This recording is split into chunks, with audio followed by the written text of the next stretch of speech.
नमस्कार, मैं हूं नेहा सिंह और आप देख रहे हैं the news launcher UP UK.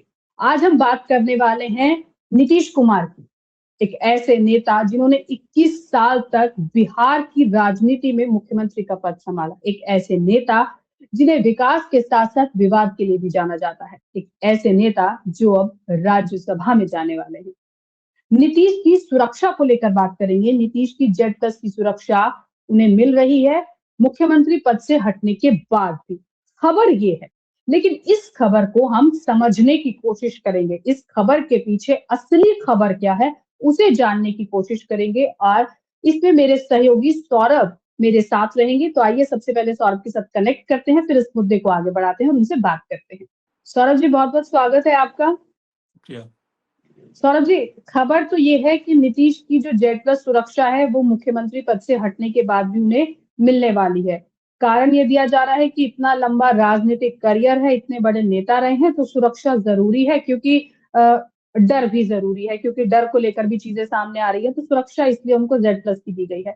लेकिन अगर असली बात हम पीछे की जाने या असली खबर हम जानने की कोशिश करें तो वो क्या कारण है? नेहा जी, आज सुबह ही ये खबर आई कि नीतीश कुमार जैसे पहले ही पता था कि राज्यसभा जाएंगे और मुख्यमंत्री पद उन्हें छोड़ना पड़ेगा।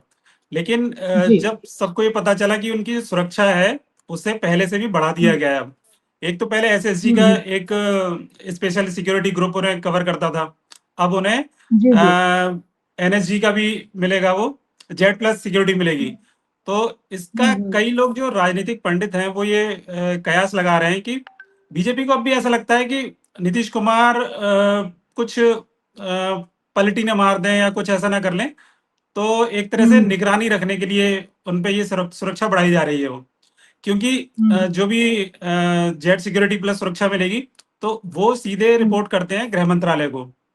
तो हम्म। इसलिए कयास लगाया जा रहा है। जैसे आपने देखा होगा चुनाव के वक्त में कई विपक्षी नेताओं को, जैसे बिहार में ही हम्म। कई नेताओं को सुरक्षा मिलती थी चुनाव से पहले। हम्म। तो वो यही उसके कयास लगाए जाते थे कि ये सुरक्षा दी जा रही है जिससे सरकार की निगरानी में रहे कि वो किससे बात कर रहे हैं, कहाँ जा रहे हैं, ये सब पता रहता है।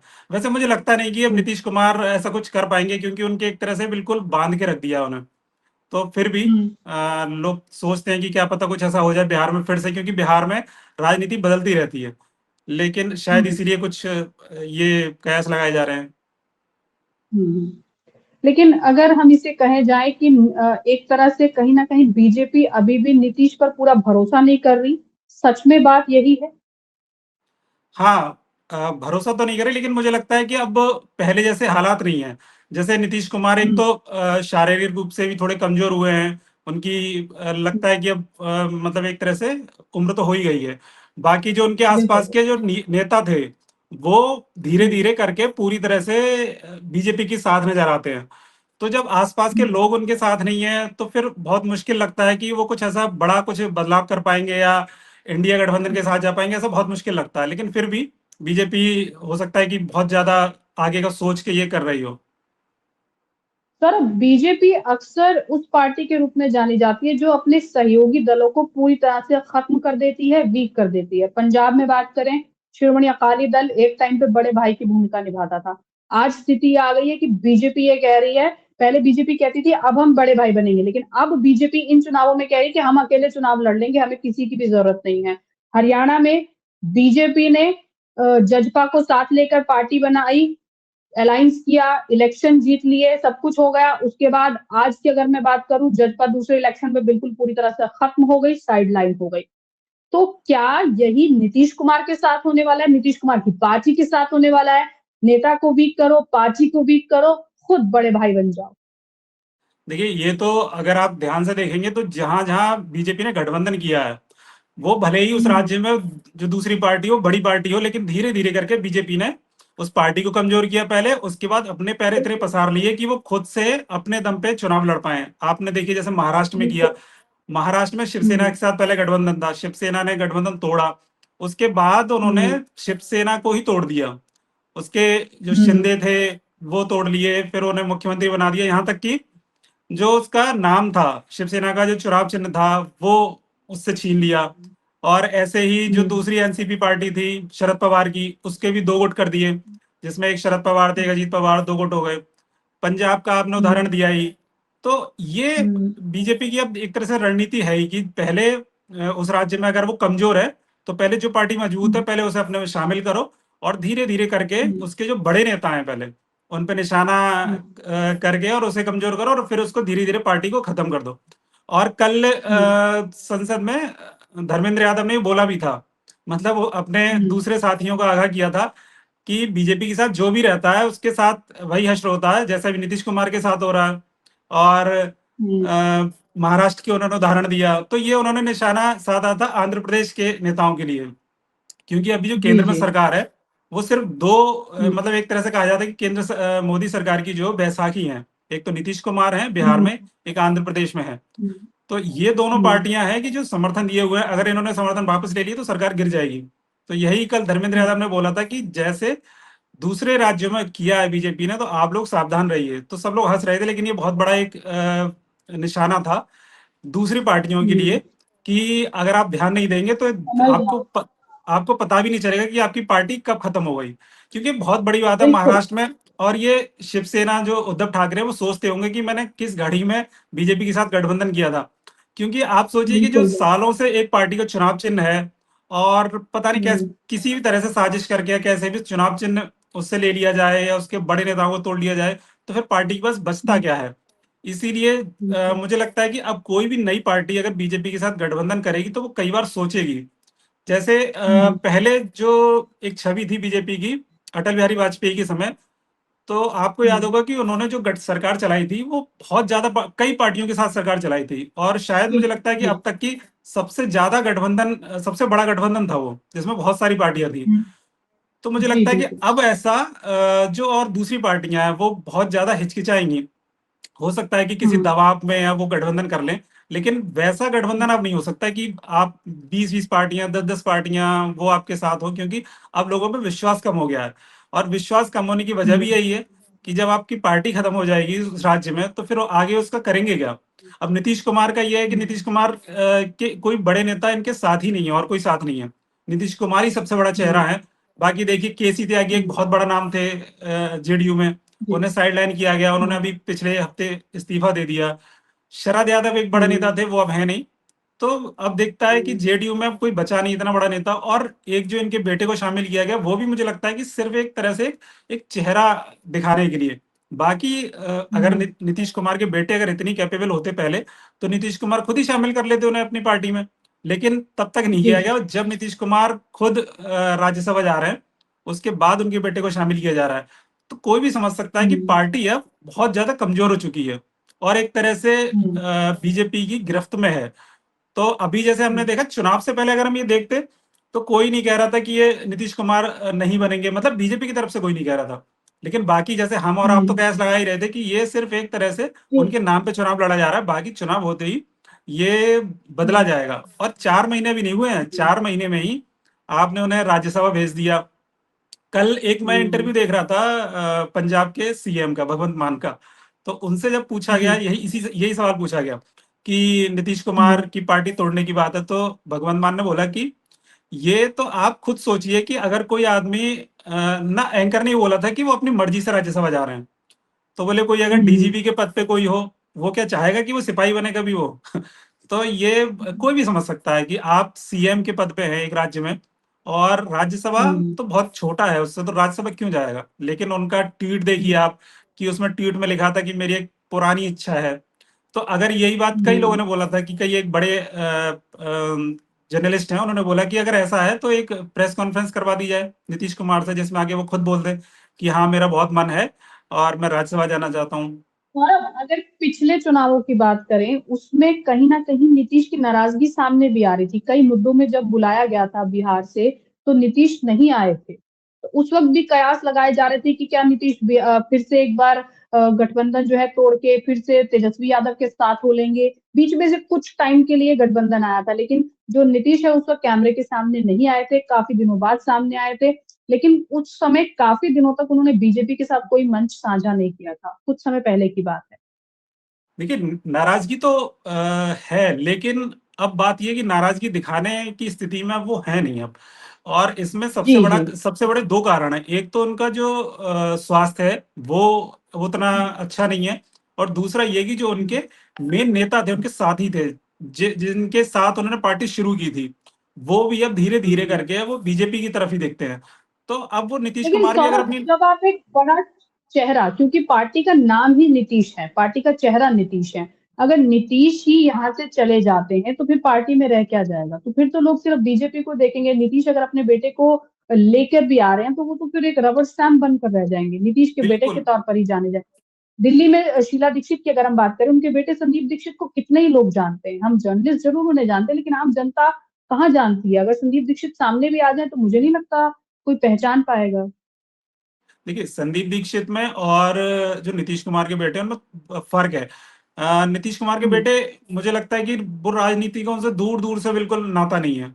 और तो हाँ, ये वो, तो है। हाँ, बहुत मुश्किल है, वो कभी नहीं देखे आपने और हमने, शायद चुनाव के वक्त ही उन्हें देखा होगा, और अब जब उन्होंने पार्टी हम्म। में शामिल हुए तब देखे हैं। बाकी उनके हाव भाव को लेके भी वीडियो वायरल होते हैं कि वो जिस तरह से जब पार्टी में हम्म। शामिल किए जा रहे थे तो हर काम पूछ पूछ के कर रहे थे, जो बड़े नेता बता रहे थे बिल्कुल वैसे ही कर रहे थे, तो लग नहीं रहा कि वो ज्यादा दिन पार्टी में रहेंगे। और रहेंगे भी तो वो सिर्फ एक, जैसे आपने बोला, रबर स्टैम्प की तरह ही रहेंगे। और वो सिर्फ इसलिए किया गया कि जो जेडीयू के जो कार्यकर्ता है उसको कहीं कहीं ये हम्म। ना लगे कि नीतीश कुमार को साइडलाइन किया गया है। हालांकि ये उन्हें लग रहा है कार्यकर्ताओं को, और इसीलिए बहुत विरोध किया गया था जब नीतीश कुमार ने का ट्वीट आया था कि मैं राज्यसभा जाना चाहता हूँ, उसी के वक्त पार्टी के बाहर तोड़फोड़ तक की गई थी।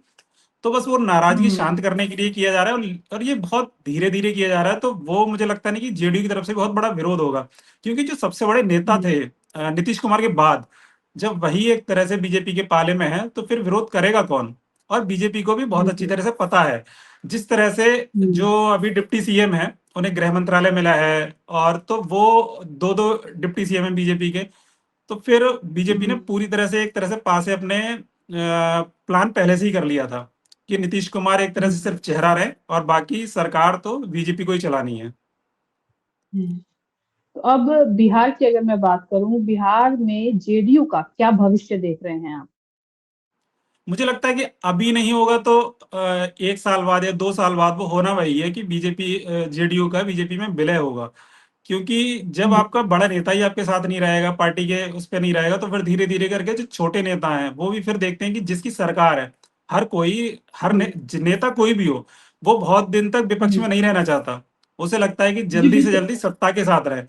तो अभी हम्म। सरकार बिहार में बीजेपी की है, केंद्र में बीजेपी की है, तो फिर उस सरकार हम्म। से कोई भी नेता, कोई भी विधायक या सांसद जेडीयू का क्यों दुश्मनी मोल लेना चाहेगा? तो वो, और या तो हम्म। दूसरी पार्टी मजबूत होती कोई, अभी आरजेडी भी बहुत ज्यादा मजबूत नहीं है, बहुत बुरी हालत है उसकी बिहार में, तो वो किसके सहारे या हम्म। किसकी तरफ जाएगा अभी? तो मुझे लगता नहीं कि अभी पांच लेकिन साल तक आरजेडी तो। के एक बयान ने बवाल तो मचा दिया है। तेजस्वी यादव ने कहा है कि बिहार जो है बेरोजगारी में नंबर वन है, पलायन में नंबर वन है, गरीबी में नंबर वन है। तो लगातार कोशिश तो तेजस्वी भी कर रहे हैं दोबारा से आने की, कि कहीं ना कहीं से कोई रास्ता मिल जाए, वापस आ जाए। शायद नीतीश जा रहे हैं तो कुछ कमजोर दिखे तो वो कह रहे हैं कि मैं शायद अपना रास्ता बना लूं। नहीं, बिल्कुल कोई भी नेता होगा जो वो अपनी कोशिश तो जारी रखता है, लेकिन अभी क्या है कि अभी चुनाव हुआ है, तो उन्हें भी पता है कि अगले हम्म। 4 या 5 साल, 5 साल तक तो कुछ होगा नहीं वो। तो 5 साल तक बिल्कुल उन्हें बिल्कुल। एक तरह से विपक्ष की भूमिका ही निभानी है। तो वो तो अपने बात कहेंगे, लेकिन मुझे ऐसा बहुत उम्मीद नहीं लगती कि कुछ सत्ता परिवर्तन अब होगा बिहार में। जैसे कि बिहार हर बार चौंका देता है कि जब जी। कोई भी नहीं सोचता तब बिहार में एकदम से सत्ता पलट जाती है। लेकिन अब ऐसे हालात बहुत हम्म। मुश्किल लगते हैं, क्योंकि जो जो सबसे ज्यादा बड़े नेता थे, जब वही एक तरह से हम्म। अब उनका स्वास्थ्य खराब है और वो राज्यसभा जा रहे हैं, तो फिर और कौन बदल सकता है सत्ता? तो मुश्किल लगता तो है, ये, बहुत मुश्किल लगता है। अगर मैं समझना चाहूँ सौरभ, तो ये आने वाले 4 से 5 साल कहीं ना कहीं जेडीयू के खात्मे के और पूरी तरह से बीजेपी के उदय के साल रहेंगे बिहार में, एक बड़ी पार्टी के रूप में। हाँ, बिल्कुल। और देखिए कि आप धीरे धीरे करके, अब जैसे अभी बीजेपी पूरी सीटों पे नहीं लड़ी थी, मौका दिया था दूसरी पार्टियों की भी, लेकिन धीरे धीरे मुझे लगता है कि वो अपने पैर पसारेगी। और जब सरकार में होती है कोई पार्टी, तो वो संगठन भी उसका बढ़ता है, और कार्यकर्ताओं में भी जोश आता है, धीरे धीरे करके वो अपने पैर पसार लेते हैं। जैसे आप यूपी में देखिए, यूपी में हम्म। 2017 से पहले बीजेपी को कोई पूछने वाला नहीं था, मतलब जो उसके बड़े बड़े नेता थे वो जी थे। जी। हाँ, लेकिन उसका संगठन कमजोर था। अब देखिए, आप हम्म। 2 बार से सरकार चला रहे हैं, बीजेपी वहां पे चला रही है, तो उसका संगठन देखिए आप, हम्म। हर जगह मतलब वो जहां बिल्कुल जीतने की उम्मीद नहीं होती थी, वहां वो जीत रही है। ऐसे ही देश में देख लीजिए आप, साउथ में भी बीजेपी जीत रही है, हर जगह जीत रही है बीजेपी। तो जब सरकार में आ जाती है कोई पार्टी, तो वो अपना संगठन धीरे धीरे बढ़ाती है और पैर पसार लेती है। और मुझे लगता है कि बिहार में भी अब वो सरकार में है, और नीतीश कुमार तो अब अभी हैं मुख्यमंत्री, लेकिन थोड़े दिन बाद वो भी नहीं रहेंगे। तो वो पूरी तरह से कमान बीजेपी अपने हाथ में ले लेगी। और इसमें जो बीजेपी के दोनों डिप्टी सीएम हैं, उनका बहुत बड़ा रोल रहने वाला है इसमें। एक आखिरी सवाल सौरभ आपसे जानना चाहूंगी कि कहीं ना कहीं जेडीयू का जो अब हाल आगे 4 से 5 साल होने वाला है, वो बीजेपी की वजह से होने वाला है या नीतीश के फैसलों की वजह से होने वाला है? सीधा सवाल सीधा इसमें जवाब।